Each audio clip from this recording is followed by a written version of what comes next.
Muy buenas con todos. Mi nombre es José Luis Isalima Cuenca. Soy estudiante de psicopedagogía de la Universidad Técnica Particular de Loja. El día de hoy voy a presentar un pequeño taller que va dirigido y orientado a padres de familia y a compañeros docentes. Tiene que ver con la atención a la diversidad del alumnado. Yo lo he titulado como Soy único, haciendo énfasis en la importancia de cada una de las personas, la importancia que cada uno de nosotros tenemos y por ende complementamos al resto de la sociedad. He ahí donde radica la importancia de ello. Para empezar, vamos a hacer esta pequeña actividad. Quiero que todos busquemos un papel, un lápiz para poder escribir. Ya, entonces les vamos a dar 5 segunditos para que todos se acerquen a buscar un papelito y un lápiz o algo con que escribir. ¿Ok? Entonces vamos a esperarlos, vamos a hacer una cuenta atrás, a ver quién es el primero que llega. Empezamos en 5, 4, 3, 2, 1. Tiempo. Imagino ya estamos todos aquí. Listo, ¿qué es lo que vamos a hacer? En este papel vamos a escribir, si soy padre de familia, voy a escribir mi hijo, mi hija es único, única, porque, y escribimos lo que nosotros consideramos el por qué nuestro hijo es único. Si eres docente, vamos a escribir, mi estudiante es único porque, o mis estudiantes son únicos porque, y vamos a escribir lo que nosotros consideramos que los hace únicos.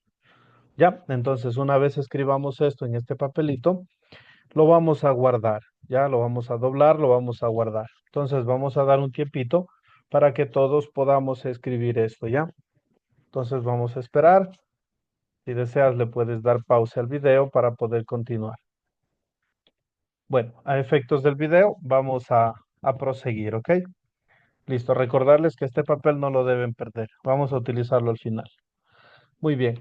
El Fondo de las Naciones Unidas para la Infancia destaca 10 derechos fundamentales de los niños, pero nosotros nos vamos a quedar con estos dos. Considero, en cuanto a la educación hablamos, son importantes. El quinto nos dice el derecho a la educación y atenciones especiales para los niños con discapacidad. Desde ya nos hace un énfasis o nos está mencionando de que existe diversidad dentro de los estudiantes, dentro del alumnado, ¿no?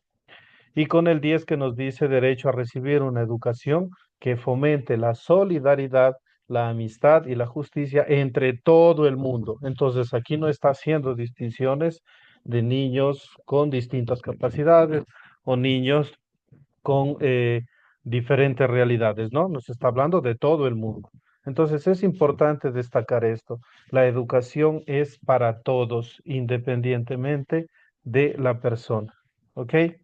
Entonces nos quedamos con esto, vamos a continuar. ¿Cuáles van a ser los objetivos del taller que el día de hoy estoy presentando? Bueno, primero, brindar a los participantes una comprensión clara sobre el concepto de diversidad en el aula.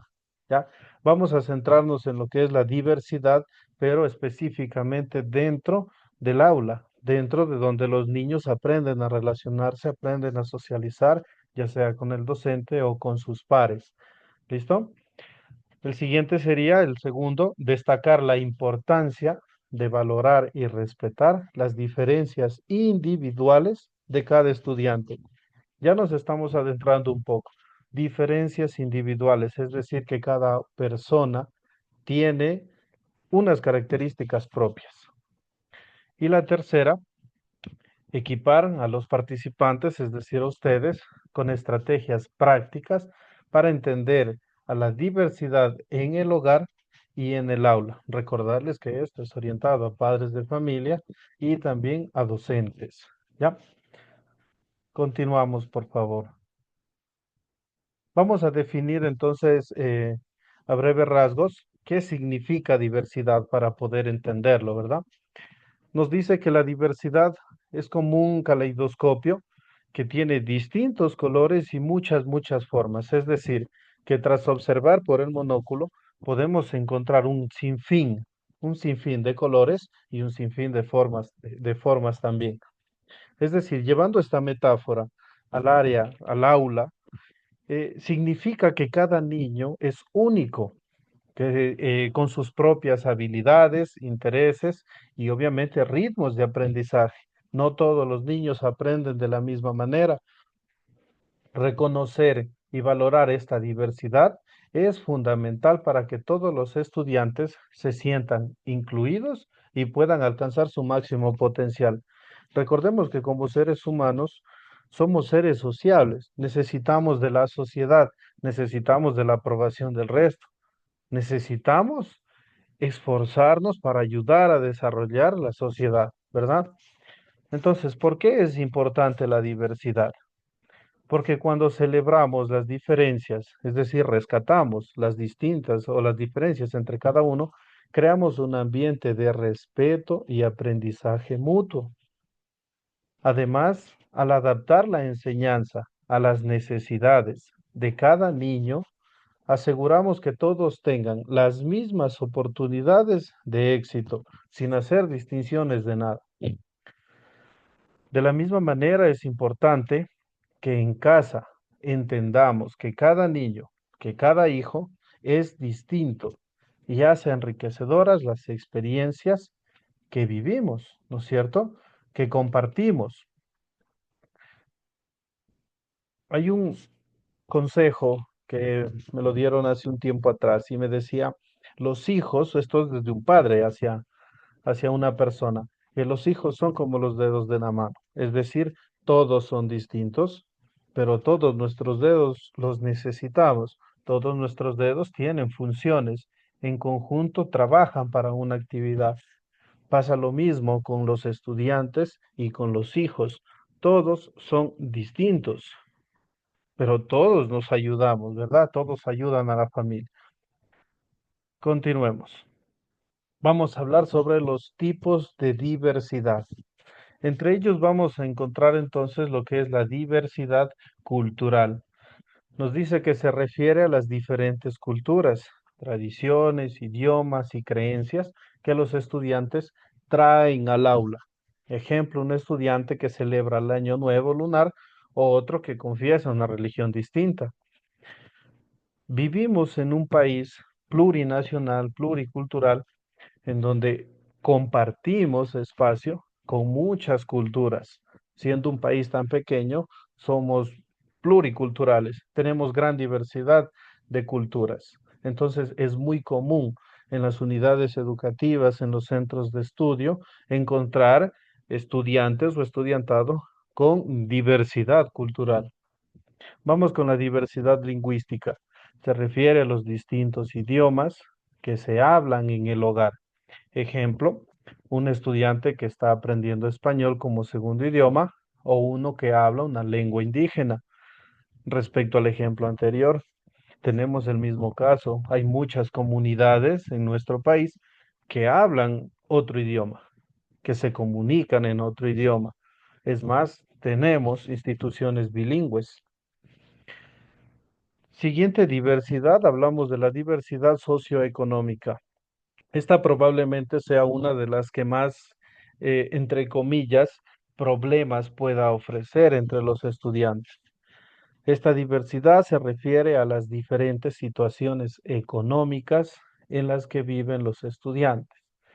El ejemplo sería un estudiante que tiene acceso a recursos en casa y otros que no lo tienen.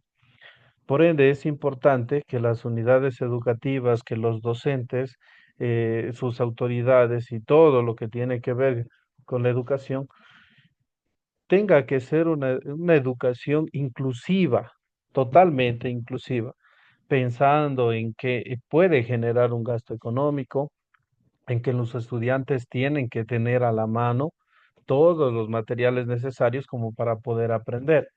Caso contrario, será difícil, ¿verdad? Siguiendo con los tipos de diversidad, nos encontramos con la diversidad en el aprendizaje. Se refiere a las distintas formas en que los estudiantes aprenden y procesan la información. Ejemplo, los estudiantes tienen distintos métodos de estudio, ¿verdad? Hemos visto estudiantes que aprenden mejor subrayando, haciendo resúmenes, hago un mapa conceptual, grabo un video y me escucho, grabo un audio y me escucho, ¿verdad? Entonces, hay distinta o hay diversidad dentro de lo que es el aprendizaje. La diversidad de habilidades incluye a estudiantes con diferentes habilidades, con distintos talentos e intereses. Un ejemplo, estudiantes con altas capacidades en matemáticas y otros con habilidades artísticas excepcionales. En este punto es importante destacar que hay estudiantes que se les da mejor ciertas asignaturas o ciertas áreas de estudio que otras. Entonces es importante potenciar esas áreas de estudio, esas áreas de conocimiento que mejor se le dan para de esa manera poder motivar al estudiante a desarrollar estas habilidades y estos talentos. Y finalmente la neurodiversidad. ¿A qué hace referencia? A las diferencias en el funcionamiento neurológico, por ejemplo, el TDAH, el autismo o la dislexia, ¿verdad? Son factores que intervienen en el aprendizaje del estudiante y tienen que ver con el neuroaprendizaje. Un ejemplo, un estudiante con autismo necesita distintas rutinas, estructuras claras, ¿verdad? Para poder él desarrollar las actividades. Entonces vamos a tener que trabajar de una forma distinta para poder llegar a ese estudiante que pueda tener autismo, pueda tener dislexia o cualquiera de estos, ¿verdad? Vamos a continuar. Dentro de lo que es la diversidad, nos vamos a encontrar desafíos y estrategias para poder eh, promover, a poder fortalecer este concepto de diversidad que es tan bueno. Dice, a pesar de los beneficios de una educación inclusiva, existen obstáculos que pueden surgir al implementar estrategias para atender a las diferentes necesidades de los estudiantes. ¿Cuáles van a ser estos desafíos? La falta de recursos, es decir, la falta de materiales. No todos los centros educativos cuentan con los mismos recursos, ¿verdad? No tienen los materiales necesarios para poder adaptar todas las actividades a las necesidades de cada uno de los estudiantes. ¿Qué pasa con el personal? La falta de personal especializado dentro de las unidades educativas, dentro de las instituciones, como son los pedagogos terapéuticos, psicopedagogos, asistentes educativos, el DESE, ¿verdad? El Departamento de Consejería Estudiantil, dificulta la atención individualizada a los estudiantes que requieren apoyo adicional. Recordemos, antes decíamos que no todos los estudiantes aprenden el mismo ritmo, no todos tienen el mismo ritmo de aprendizaje. Por ende, es importante acompañar el aprendizaje de los estudiantes. El segundo desafío que nos podríamos encontrar, la sobrecarga de trabajo. ¿Ya? Adaptar las clases a las diferentes necesidades y ritmos de aprendizaje para atender a la diversidad requieren una evaluación y planificación exhaustiva. Los que son docentes me darán la razón. Tenemos que planificar actividades extras, es decir, tenemos una sobrecarga de trabajo más. Tercer desafío, la falta de formación. Dentro de los docentes, no todos los docentes cuentan con la formación necesaria para atender a la diversidad en el aula.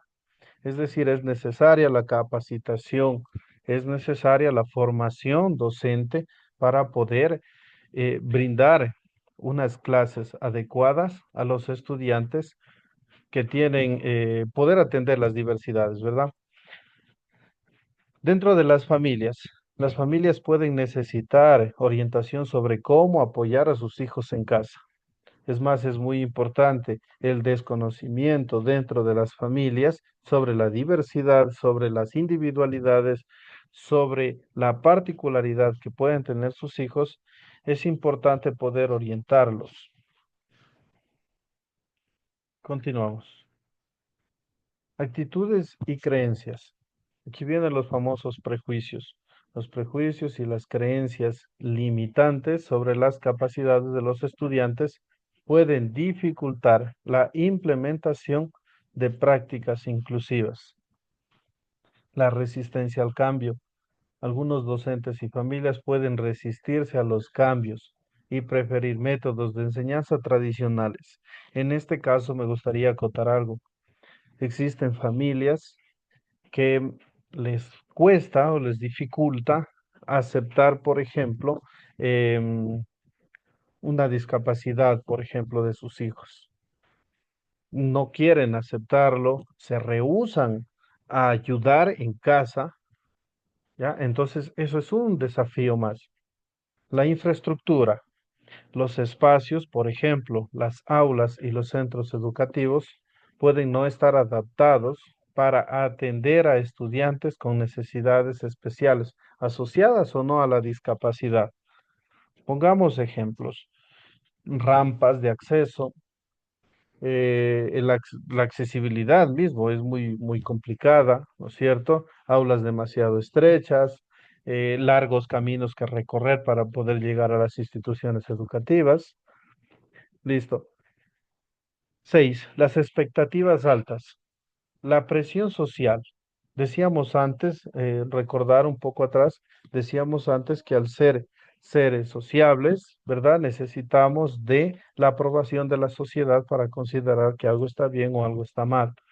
Por ende, la presión social por alcanzar ciertos estándares académicos dificulta la adaptación de esas expectativas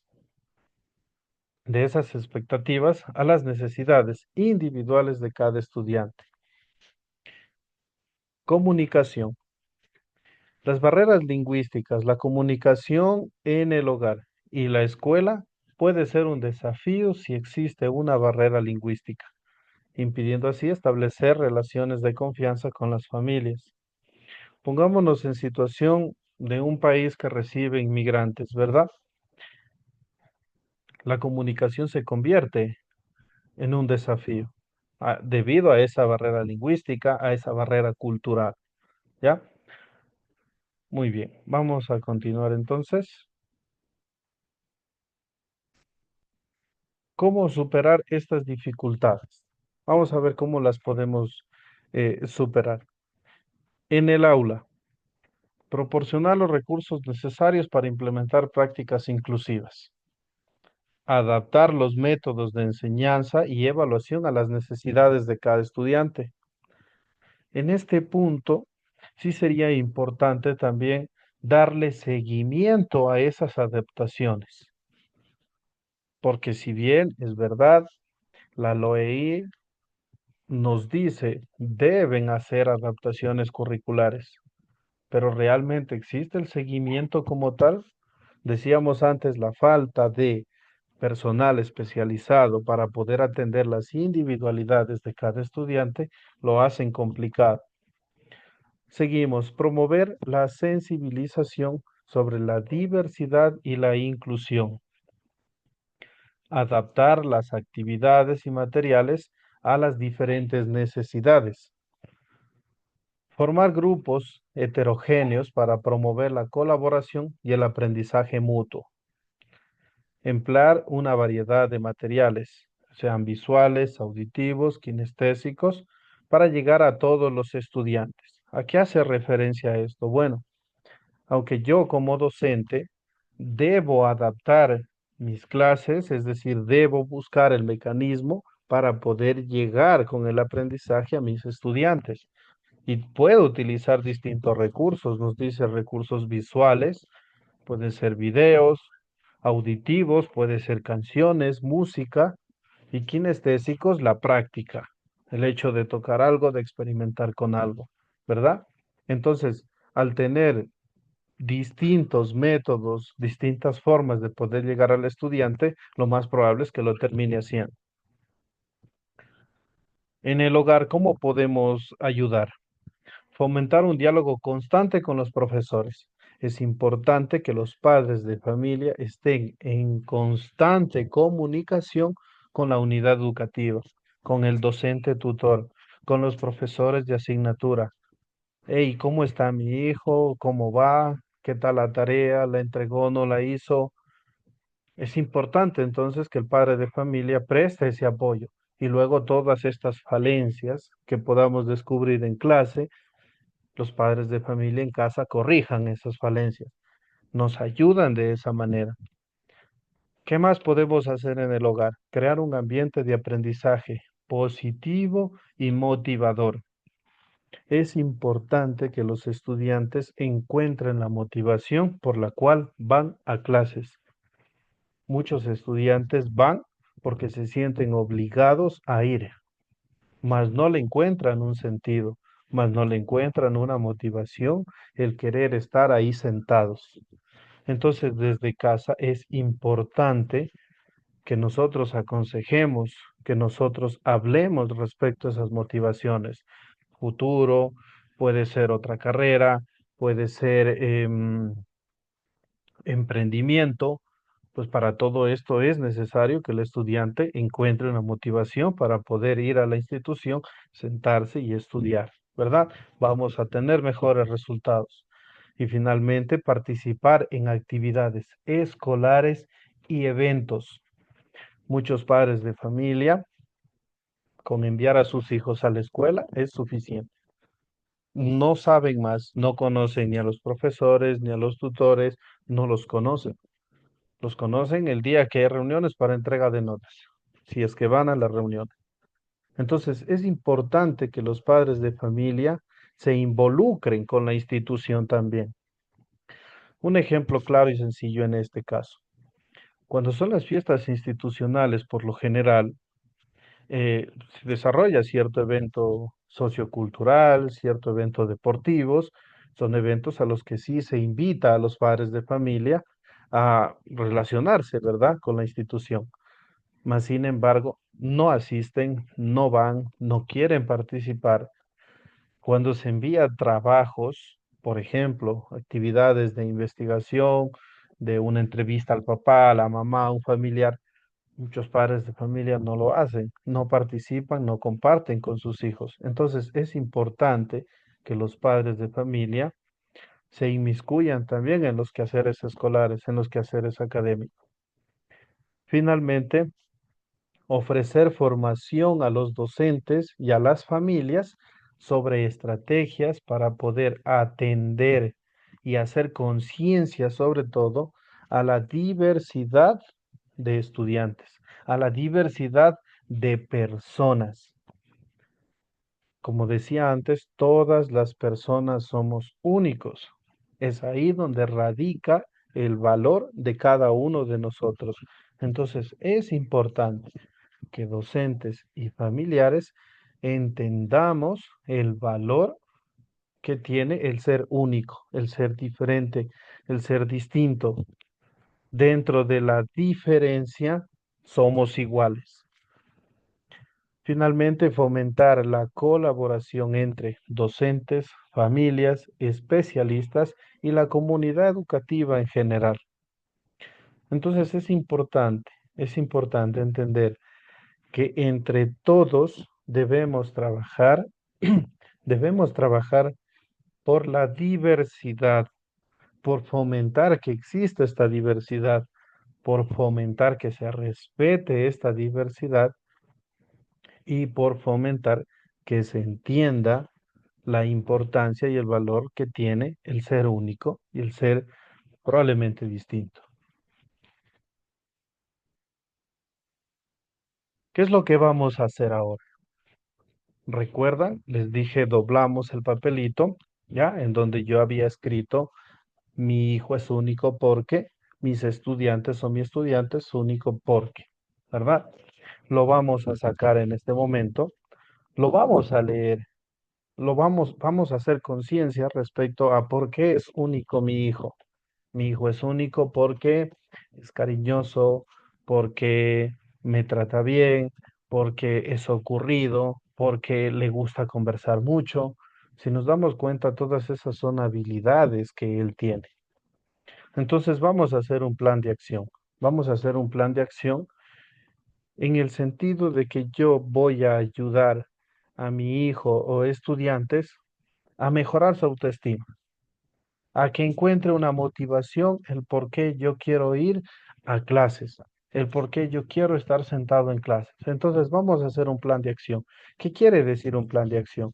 Un plan de acción va a decir que yo voy a poner puntos, ¿ya? Específicos que yo voy a hacer para fomentar esas habilidades, esos talentos, para motivarlo a mi hijo estudiante a que asista a una educación, a que respete la diversidad dentro de las aulas, ¿verdad? Con esto, ¿qué es lo que vamos a conseguir?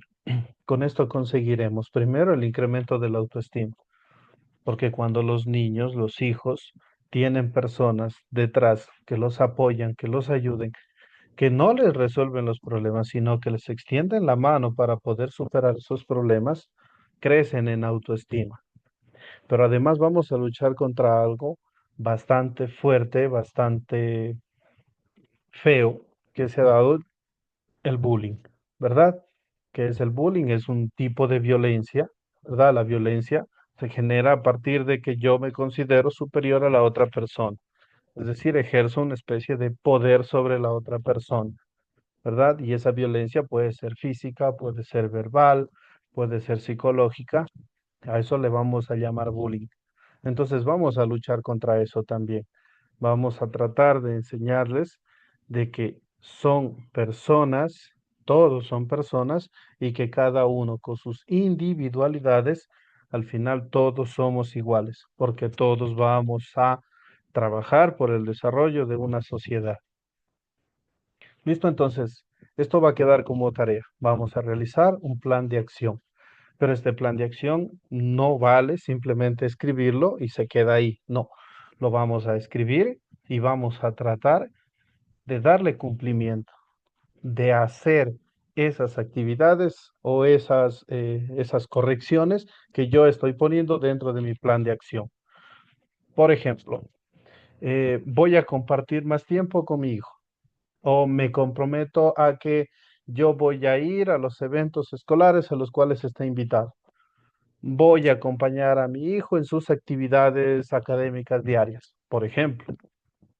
¿Ya? Entonces, vamos a pensarlo muy bien. En este plan de acción, estas actividades tienen que estar bien estructuradas, tienen que ser realizables, ¿ya? Las tienen que cumplir. Entonces, esto queda como tarea. Por favor, este va a ser un espacio abierto a sus preguntas. Si ustedes las tienen, las pueden hacer, pueden enviarlas, no hay ningún inconveniente.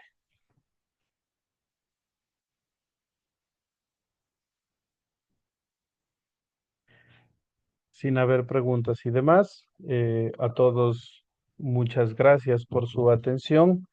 Que tengan todos un excelente día.